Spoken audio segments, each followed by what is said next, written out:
तो कर्म और कर्म योग में क्या डिफरेंस हो सकता है? सोचो क्या डिफरेंस हो सकता है कर्म और कर्म योग? Think about it. जो असली कर्म से हमको जोड़े, ठीक है, वेरी गुड। और अच्छा, इसको और हम इजी कर देते हैं, ठीक है। योग का मतलब क्या होता है? योग जोड़ना। तो ये पूरी भगवत गीता हमको किससे जोड़ने का प्रयास कर रही है? कृष्ण से। जो पहला सब्जेक्ट है कि भगवान कौन है और हम कौन हैं, भाई जान लिया है तो अब जाना है ना घर, वापस जाना है कि नहीं जाना है?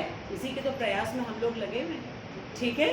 तो कर्म योग हमको सिखाएगी कि कैसे हम वो कर्म करें कि लगातार हम कृष्ण के और पास और पास और पास। क्योंकि कर्म जब हम करेंगे कृष्ण की प्रसन्नता के लिए, तब हमको कर्म फल नहीं भुगतना पड़ेगा। क्योंकि अच्छे कर्मों का फल क्या होता है? बताओ भाई, कहाँ तक पहुंच सकते हैं अच्छे कर्मों के फल से? बोलो बोलो, स्वर्ग तक, ठीक है। और जो स्वर्ग को टारगेट बनाता है उसको कृष्ण ने क्या कहा है? वो कैसा व्यक्ति है? उसकी बुद्धि कैसी है? उसकी बुद्धि कैसी है? हाँ, विप्र के है जो स्वर्ग को एम करता है। नहीं भाई, नहीं भाई, बोलो बोलो। जो स्वर्ग को एम करता है उसको भगवान ने कहा अल्प बुद्धि है ये। कैसी बुद्धि है उसकी? अल्प बुद्धि। क्यों? क्योंकि जब तक आपके पास पुण्य कर्म होंगे तब तक स्वर्ग में रहोगे, और फिर धाड़ नीचे, फिर से इस मृत्यु लोक में। और जो बुरे कर्म करेंगे वो कहाँ पे जाते हैं? नरक में जाते हैं। वहां पे उनको किस चीज की ट्रेनिंग दी जाती है भाई? नहीं नहीं, अभी तो पहले तो पनिशमेंट दिया जाएगा, ठीक है। सबसे बड़ी चीज पनिशमेंट क्या है कि यमराज जी कहते हैं, और यमराज जी के दूत, तुमको मनुष्य जीवन मिला था और भगवान स्वयं आए थे भगवत गीता देने के लिए, और तुमने भगवत गीता नहीं पढ़ी। आओ तुम्हारी पकौड़ी बनाऊंगा, आओ चलो चलो चलो।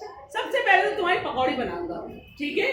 तुमको लूंगा, बेसन में डालूंगा और गरम गरम कढ़ाई में तुमको डालूंगा, पकौड़ी तली जाएगी तुम्हारी वहां पर। और ब्लड और पस और यूरिन इसकी नदी से पार करना पड़ता है,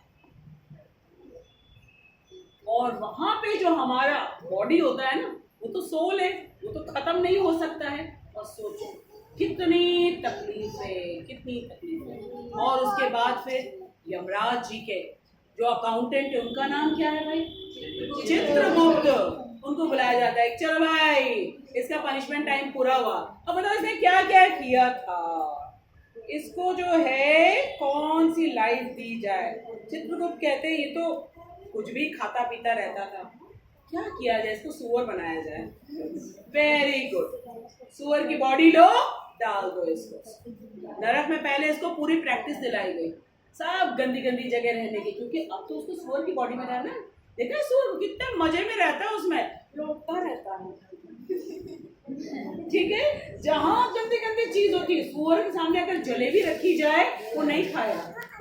जहां गंदी चीज होगी, फ्रेश फ्रेश गंदी चीज, जाके सूंघेगा वहीं बैठ जाएगा, वहीं बैठेगा। सोचो जरा क्या बुद्धि पाई है सुअर ने, ठीक है।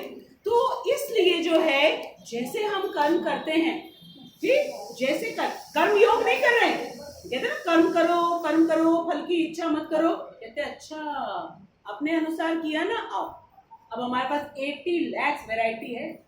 बहुत स्विमिंग पूल में जाने का मन करता था, भगवत गीता क्लास में नहीं जाते थे, ठीक है मछली बनाओ अब इसको, अब रहो पानी में, घूमते रहो, टर टर टर वहीं पे घूमते रहो, ठीक है। मेंढक बन जाओ, मछली बन जाओ, शार्क बन जाओ, वेल बन जाओ, ये बन जाओ, वो बन जाओ, रहो पानी में, ठीक है। तो इसलिए जो है पनिशमेंट मिलता है जब हम लोग कर्म करते हैं। कर्म क्या होता है? जिसमें हमने भगवान की परमिशन नहीं ली, क्योंकि भगवान तुमको कर्म योग सिखा रहे, ठीक है। तो हम लोग बहुत लगे, क्योंकि हमको प्रभुपाद ने बता दिया है, जैसा जैसा हमको कृष्ण बताएंगे वैसा वैसा हम करेंगे, ठीक है। अब देखो अर्जुन का फनी क्वेश्चन। पहला क्वेश्चन उन्होंने पूछा था चैप्टर नंबर 2 में,